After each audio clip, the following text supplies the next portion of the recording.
Yasir Haider politics कभी नहीं छोड़ सकता, पॉलिटिक्स यासिर हैदर को कभी नहीं छोड़ सकता। मगर देखिए, इंतज़ार करिए थोड़ा सा कि गुड न्यूज़ बहुत जल्दी मिलेगा आप लोग को इंशाल्लाह ताला। मगर मैं एक चीज़ आज हमारे जो लाइव इंडिया न्यूज़ है, मैं फर्स्ट इंटरव्यू में आप लोग को ये बोलना चाहता हूँ, फर्स्ट टाइम बोलना चाहता हूँ कि यासिर हैदर रिटर्न कर रहा है पॉलिटिक्स में 2024 के आगे। जी, मेरा अगला सवाल यही होने वाला था कि क्या आप जो बोल रहे हैं कि दर्शकों को कि इंतज़ार करें, तो वो कब तक इंतज़ार करें? क्या 2024 में उनका इंतज़ार ख़त्म होने वाला है? इंशाल्लाह ताला। देखिए, नौशाद सिद्दीकी साहब का जो इंसिडेंट हुआ वो होना नहीं चाहिए था। ये पर्सनल व्यू है, क्योंकि वो भी एक विधायक हैं, वो भी एक रिस्पेक्टेड एमएलए हैं, वो भी एक पब्लिक रिप्रेजेंटेटिव हैं। तो उनके साथ जो हुआ ये मैं पर्सनल व्यू है कि ये ऐसा करना नहीं चाहिए था। ठीक है, उनसे कुछ गलती हुआ या पुलिस से कुछ गलती हुआ, मगर मैंने जब टीवी में देखा कि उनको खींच के ड्रैग करके पुलिस जीप में लेके जा रहे थे, ज़मीन से टान के, you can not do that. ये देखिए, ये कौन जीतता है कौन हारता है ये मैं डिसाइड नहीं करता हूँ, ना आप करते, ये आवाम डिसाइड करता है। और आवाम को हक है पूरा आपको इस चेयर में बैठाने का, और आवाम ही है ऐसा जो वो आपको चेयर से भी वो उतार सकते हैं।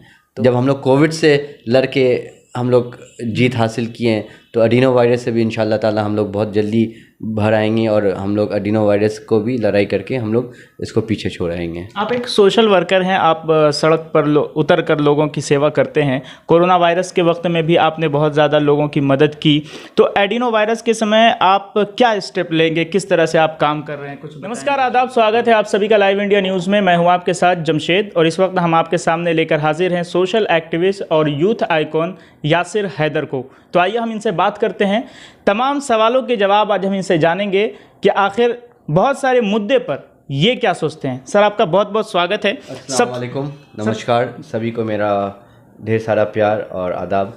बताइए जी, सबसे पहले आपसे मेरा ये सवाल है कि आप पश्चिम बंगाल में रहते हैं, अलग अलग जगहों पे जाते हैं, कोलकाता में आप बहुत दिनों से रह रहे हैं, तो एडिनो वायरस जो पश्चिम बंगाल और कोलकाता में ख़ास तौर से बहुत तेज़ी से बढ़ता जा रहा है, जिससे बच्चों की मौत हो रही है। काफ़ी बच्चे इस के शिकार हो चुके हैं, बहुत सारे घरों के बच्चे इसके शिकार हो चुके हैं। तो आप इसको किस नज़रिए से देखते हैं?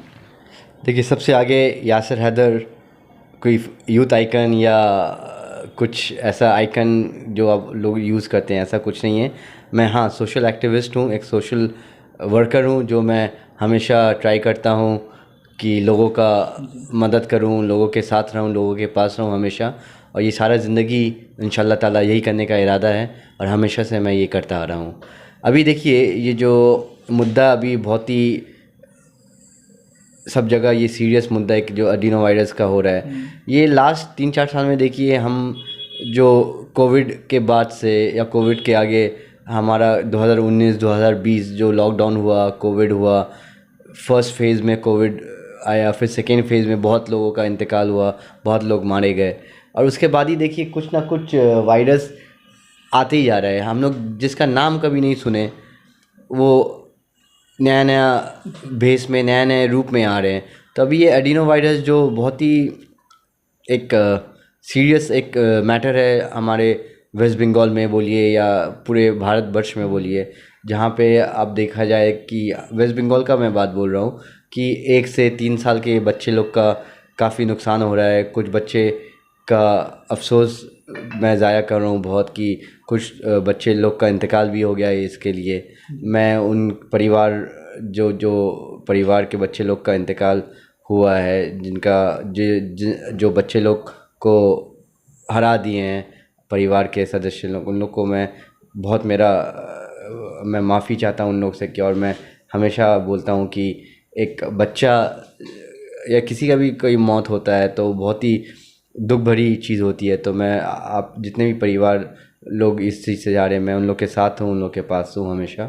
ये एक एडिनो वायरस बहुत ही सीरियस एक इशू अभी हो रहा है, मगर गवर्नमेंट ऑफिशियल्स बोलिए या गवर्नमेंट हॉस्पिटल्स में बोलिए, काफ़ी हमारे जो मेडिकल रिप्रेजेंटेटिव्स हैं उन लोग इसका इलाज कर रहे हैं। उन लोग 110% नर्सिंग होम्स बोलिए या हॉस्पिटल्स में बोलिए केसेस बढ़ रहे हैं, मगर केसेस का ये इलाज भी बहुत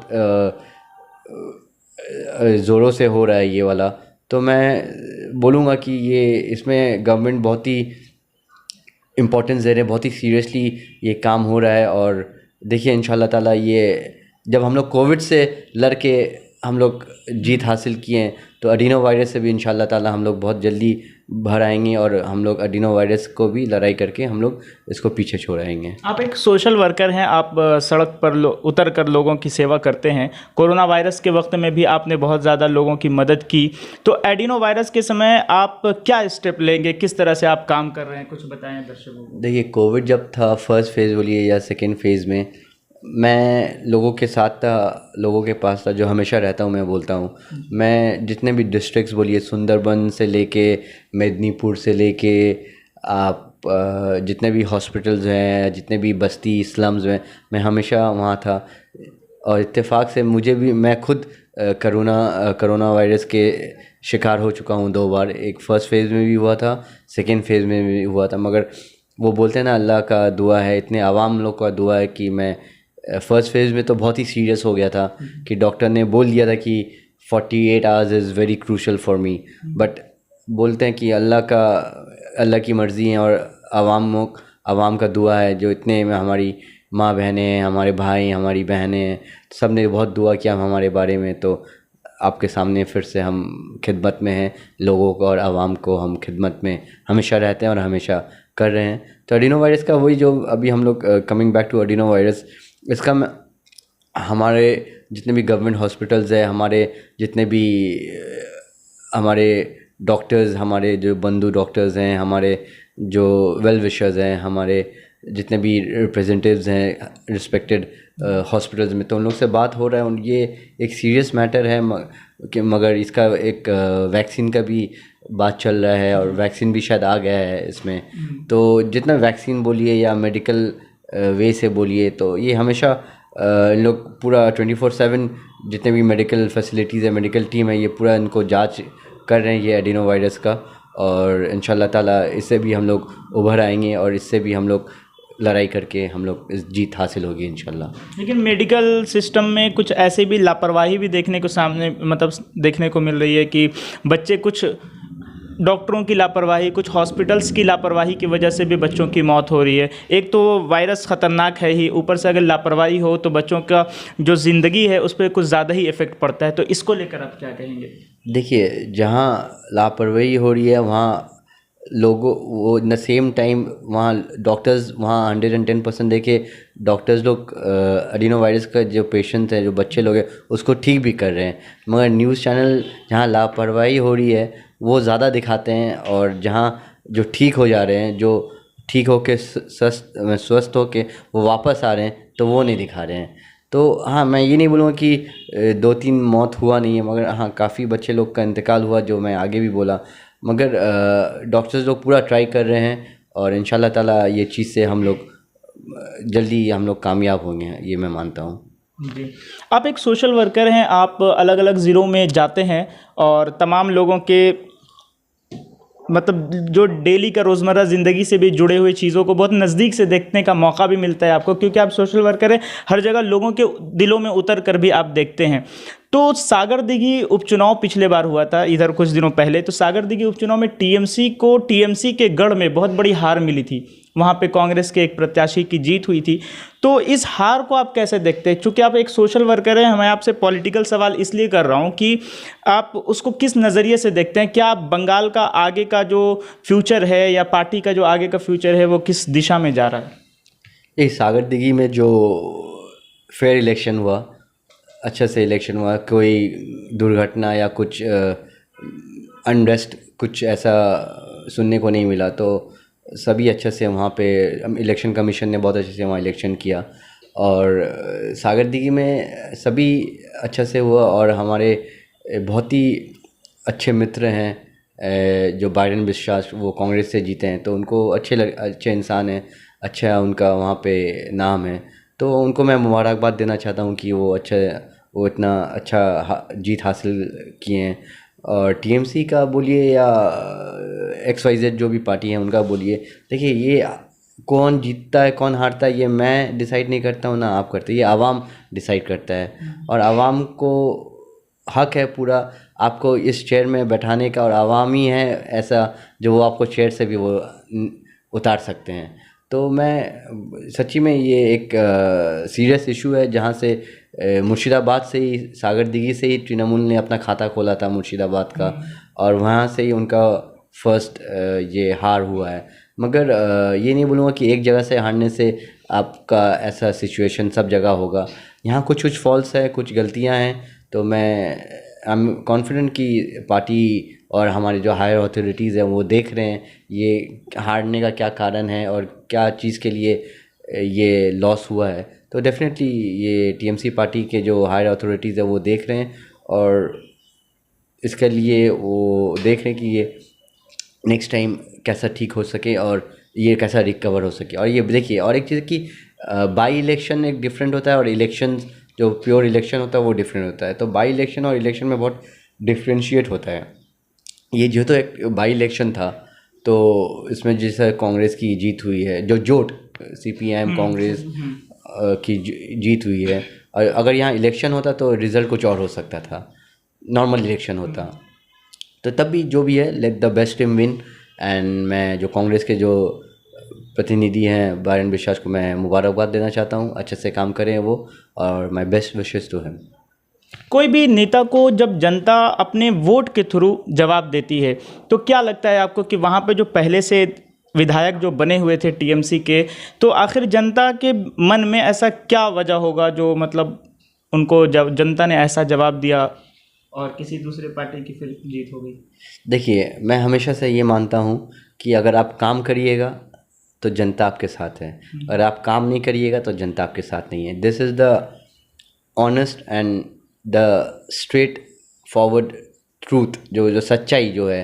अगर आप काम करिएगा तो जनता आपके साथ है, अगर आप काम नहीं करिएगा तो जनता आपके साथ नहीं है। हम जब जीतते हैं कोई इलेक्शन में, आप पंचायत इलेक्शन बोलिए या काउंसिलर इलेक्शन बोलिए या आपका एमएलए बोलिए या एमपी बोलिए, जो भी इलेक्शंस होते हैं, वोट कहाँ से मिलता है हमको? वोट तो बड़े बड़े 5 स्टार बिल्डिंग से या बड़े बड़े इमारत जो बिल्डिंग्स हैं वहाँ से नहीं मिलता, हमें जनता वोट देती है। जो बस्ती के हो या स्लम्स में हो, जो आवाम है, जो पीपल, उन लोग हमको वोट देते हैं।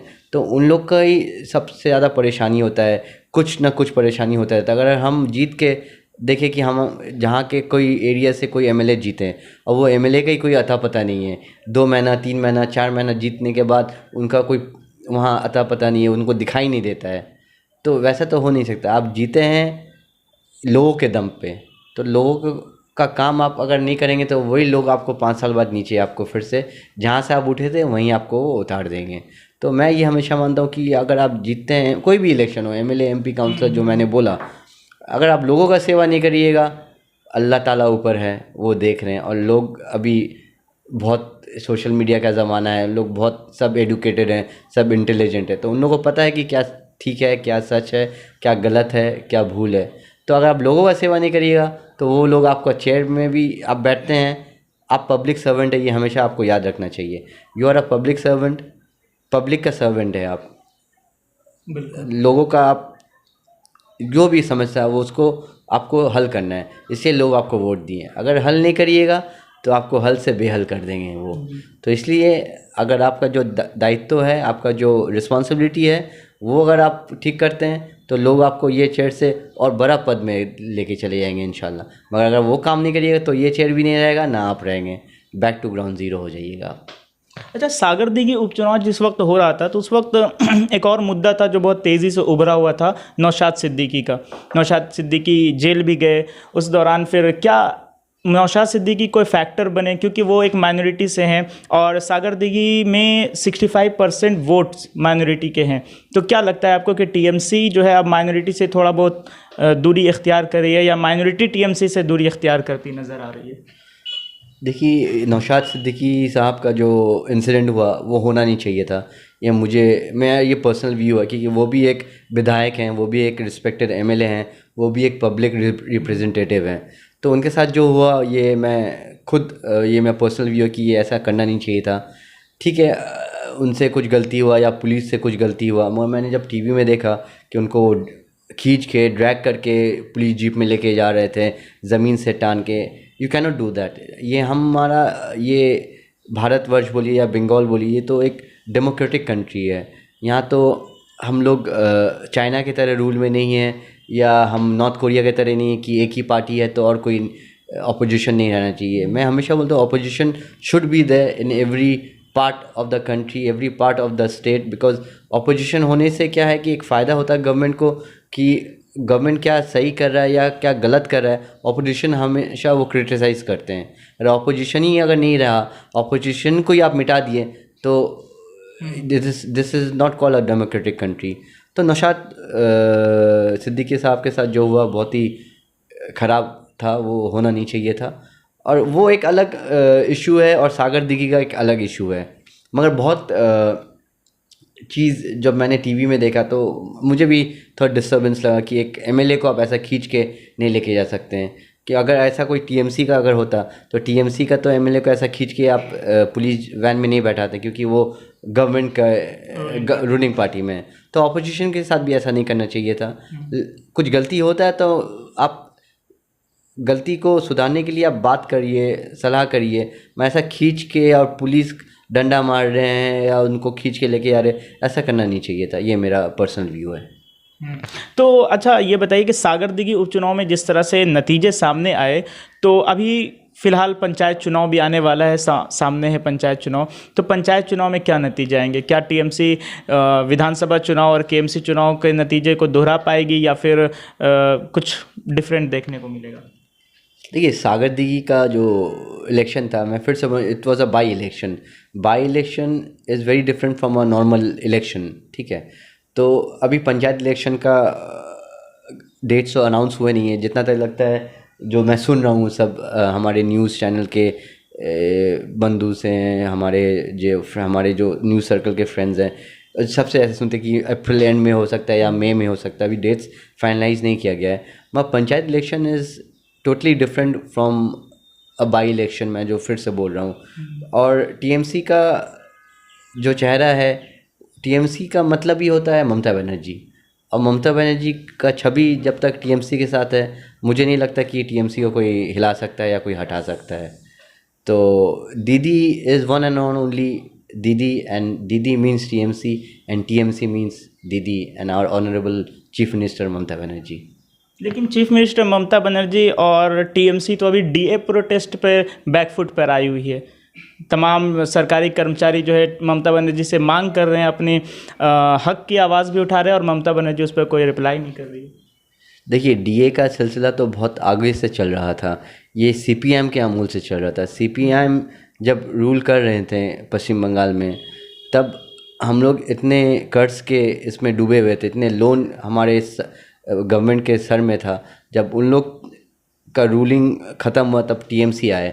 तो अभी भी इतना डेप्थ में है वेस्ट बंगाल की आपको अंदाज़ा नहीं होगा। मतलब भी हमारी ऑनरेबल सीएम ममता बनर्जी जी, वो बहुत ही कोशिश कर रही हैं लोगों को, पश्चिम बंगाल के लोगों का जो डीए का मसला है ये सॉल्व करने के लिए। देखिए, वो तो भगवान नहीं है या वो ईश्वर या अल्लाह नहीं है, वो भी एक इंसान है। और उनके ऊपर में भी बहुत सा प्रेशर, बहुत सा टेंशन रहता है। और आपको सभी को पता है कि देखिए, अभी सेंट्रल से 100 दिन का जो 100 दिनेर काज, वो उसका पैसा बंद कर दिया गया है। फिर आपका और भी जितना भी প্রোগ্রামস আর প্রকল্প যে আছে আমাদের পশ্চিমবাংলায় গভর্নমেন্টের, ওই সব টাকা পাওয়া যাচ্ছে না, সেন্ট্রাল থেকে বন্ধ করে দেওয়া হয়েছে। তো নিশ্চয়ই সেন্ট্রাল থেকে কোনো ফান্ড আসলে তো এখানে আমরা ফান্ড দেবো। আর যারা আমার ভাইরা যারা আছেন ডিএর প্রোটেস্ট করছেন, আমি ওনাদেরকে বলবো একটু ধৈর্য রাখুন, আপনারা একটু পেশেন্স রাখুন। নিশ্চয়ই কিছু না কিছু सल्यूशन, सब কিছুর सल्यूशन है, सब कुछ का सल्यूशन होता है और इसका भी सल्यूशन निकलेगा। मगर यही है कि आप लोग इतने दिनों से आप लोग प्रोटेस्ट कर रहे हैं, आप लोग का तबीयत ख़राब हो रहा है, आप लोग का सेहत ख़राब हो रहा है, ये ना करके आप लोग एक सल्यूशन में बैठे हैं जहाँ पे दोनों का विन विन सिचुएशन हो, गवर्नमेंट का भी हो और डीए जो प्रोटेस्ट कर रहे हैं उन लोग का भी हो। और मैं गवर्नमेंट से भी रिक्वेस्ट करूँगा कि आप ये मैटर को और थोड़ा सीरियसली देखें, और जो बेस्ट होता है, हमारे हाई लेवल में भी बहुत ही सब एक्सपीरियंस लोग बैठे हैं, बहुत ही उन लोग एक्सपीरियंस है अपने फील्ड में, तो विद ऑल ड्यू रिस्पेक्ट एक सोल्यूशन निकालें तो बहुत ही अच्छा होगा दोनों के लिए। एंड लेट आवर बंगाल, जो हम लोग बोलते हैं, ये बंगाल हमारा बहुत ही प्यारा स्टेट है, इसको ऐसा छवि ना करे जो पूरा भारतवर्ष में और दुनिया में ख़राब हो। और हमारा बेঙ্গল যেটা আমরা বলি সোনার বাংলা, আমাদের সোনার বাংলাকে আরও উপরে নিয়ে যেতে হবে, আরও ভালো করে আমাদের পশ্চিমবাংলাকে আরও বড় করতে হবে। তো কিছু কিছু লোকের জন্যে এই জিনিসটা নষ্ট হচ্ছে, আমি অনুরোধ করব কি এই জিনিসটা না করুক ওনারা, আর let everyone be united and work for the betterment of our state, for our society। लेकिन जहाँ तक पेशेंस की बात है, वो कह रहे हैं कि हम तो कई सालों से पेशेंस किए बैठे हैं, हम सरकार से मांग कर रहे हैं, लेकिन ममता बनर्जी सरकार इस चीज़ पर ध्यान ही नहीं दे रही है, जो कि हमारा हक है। और जब भी हम इसकी बात करते हैं तो ममता सरकार ये कहती है कि केंद्रीय फंड नहीं मिल रहा है हमको, तो हम कैसे दें। लेकिन जो चीज़ राज्य सरकार के अधीन है वो तो वो कर नहीं रही है, तो फिर केंद्र सरकार पे सिर्फ आरोप लगाने से क्या होता है? नहीं, केंद्र सरकार के ऊपर बहुत सा आरोप है, मैं सब आरोप तो मैं नहीं बोल रहा हूँ कि ये देखिए, केंद्र सरकार और हमारा स्टेट के सरकार को हमेशा एक साथ मिल के काम करना चाहिए, तो that is betterment for the people of the state. और कुछ कुछ सॉल्यूशंस है, कुछ कुछ प्रॉब्लम्स है, ये तो हमेशा सब जगह रहता है। मगर मैं वही दरख्वास्त करूँगा कि सबको कि आप लोग एक साथ बैठ के बात करें। और कुछ दिन आगे पार्लियामेंट में डीए का 3% हमारी सीएम ने बजट का अलॉटमेंट किया है, तो डेफिनेटली जब 3% किया तो ये बात करके और भी हो सकता है, या कुछ और बेटर सोल्यूशन हो सकता है। तो इसका लेके थोड़ा सा पेशेंस रखिए, कुछ नहीं होने से अच्छा तो कुछ तो हो रहा है, तो उसके लिए हम लोग को इंतज़ार थोड़ा करना पड़ेगा। और मैं रिक्वेस्ट करूँगा आप लोग ये धरना अगर विड्रॉ कर ले तो बहुत ही अच्छा होगा। एक रिक्वेस्ट है एक साधारण इंसान की तरफ से, अगर आप लोग करेंगे, और एक सोल्यूशन तो डेफिनेटली निकालना पड़ेगी, तो सारा ज़िंदगी नहीं चल सकता है, যেটা বলি আমরা সারা জীবন এটা তো চলতে পারে না, কিছু না কিছু তো सल्यूशनটা বের করতে হবে। तो देखिए इंशाल्लाह हमारी सीएम और जितने भी उनके एडमिनिस्ट्रेशन में हैं, कुछ ना कुछ करके ये सल्यूशन निकलेगा बहुत जल्दी। आपसे आखिरी सवाल कि आप एक सोशल वर्कर हैं और लगातार लोगों के साथ जुड़े भी रहते हैं, तो आखिर यासिर हैदर पॉलिटिक्स में कब आएगा और कब लोगों के साथ और अच्छे बेहतरीन तरीके से जुड़ करके लोगों की सेवा कर पाएगा? देखिए, जैसा मैं जब आप ये क्वेश्चन पूछे, आपके मुंह में भी हंसी आ गया, हमारे मुंह में भी हंसी आ गया। देखिए पॉलिटिक्स, जैसा आप लोगों को सबको पता है 2021 में कुछ हुआ था, इसलिए मैंने रिज़ाइन दे दिया था। वो मुझे যেটা আমরা বাংলা বলি আবেগ, মানে আবেগে এসে আমি ওটা করে ফেললাম। इट वॉज़ वेरी इमेच्योर्ड, वो बचपना था मेरे अंदर में। मगर कुछ होता है कि कुछ आप चीज़ करते हैं तो आप सीखते हैं उससे, तो बहुत कुछ सीखने को मिला है ये 21 से 23 के बीच तक। तो Yasir Haider has become more matured, more আরও যেটা আমরা फ्री हो গেছি। किंतु है पॉलिटिक्स जो आप बोले हैं, यासिर हैदर पॉलिटिक्स कभी नहीं छोड़ सकता, पॉलिटिक्स यासिर हैदर को कभी नहीं छोड़ सकता। मगर देखिए इंतज़ार करिए थोड़ा सा कि गुड न्यूज़ बहुत जल्दी मिलेगा आप लोग को इंशाल्लाह ताला। मगर मैं एक चीज़ आज हमारे जो लाइव इंडिया न्यूज़ है, मैं फर्स्ट इंटरव्यू में आप लोग को ये बोलना चाहता हूँ, फर्स्ट टाइम बोलना चाहता हूँ कि यासिर हैदर रिटर्न कर रहा है पॉलिटिक्स में 2024 के आगे। जी, मेरा अगला सवाल यही होने वाला था कि क्या आप जो बोल रहे हैं कि दर्शकों को कि इंतज़ार करें, तो वो कब तक इंतज़ार करें? क्या 2024 में उनका इंतज़ार ख़त्म होने वाला है? इंशाल्लाह ताला वही है, ये प्लान तो है इंशाल्लाह। देखिए अल्लाह ताला की मर्ज़ी है, 2024 के आगे ही आप लोग को एक ब्रेकिंग न्यूज़ मिलेगा। और आप लोग सभी हैं, आप हैं और जितने भी हमारे न्यूज़ के अदर फ्रेंड्स हैं, फैमिली हैं, न्यूज़ वाले हमारे बहुत ही हमें मानते हैं, बहुत ही अच्छा रिलेशन है सबसे। तो डेफिनेटली जैसा मैं बोला कि क्या होता है ना, पॉलिटिक्स में एक चीज़ है कि पॉलिटिक्स अभी लोग ऐसे देखते हैं नज़रिया से, पॉलिटिक्स मतलब गंदगी, ये मैं दूर करना चाहता हूँ। पॉलिटिक्स में क्या है कि देखिए, मगर एवरीडे जब मैं उठता हूँ सुबह को, कोई हॉस्पिटल केस है या कोई नर्सिंग होम है, किसी का इंतकाल हो गया, कोई कब्रिस्तान या कोई शौशान का, किसी का पानी का प्रॉब्लम, किसी का ड्रेनेज का प्रॉब्लम, किसी का लाइट का प्रॉब्लम, किसी के रास्ता का प्रॉब्लम, तो ये सब चीज़ के लिए अगर मैं कोई एक पार्टी के साथ एफिलिएटेड हूँ। अभी नहीं बोलो कि मैं ये काम नहीं कर रहा हूँ, मैं अभी भी कर रहा हूँ अल्हम्दुलिल्लाह। जितने सबके साथ जो मैं बोलता हूँ इखलाक है सबके साथ, बड़े बड़े मिनिस्टर्स बोलिए या छोटे, जिस सब के साथ मेरा इखलाक है। बड़ा आदमी बोलिए या कोई आप कोई स्टॉल वाला बोलिए या नॉर्मल आदमी, सबके साथ मेरा बहुत अच्छा माशाल्लाह इखलाक है। और जो काम होता है मैं अपने जितना है मेरी हैसियत है, जितना मैं कर सकता हूँ वो हो जाता है अल्लाह का मर्ज़ी से।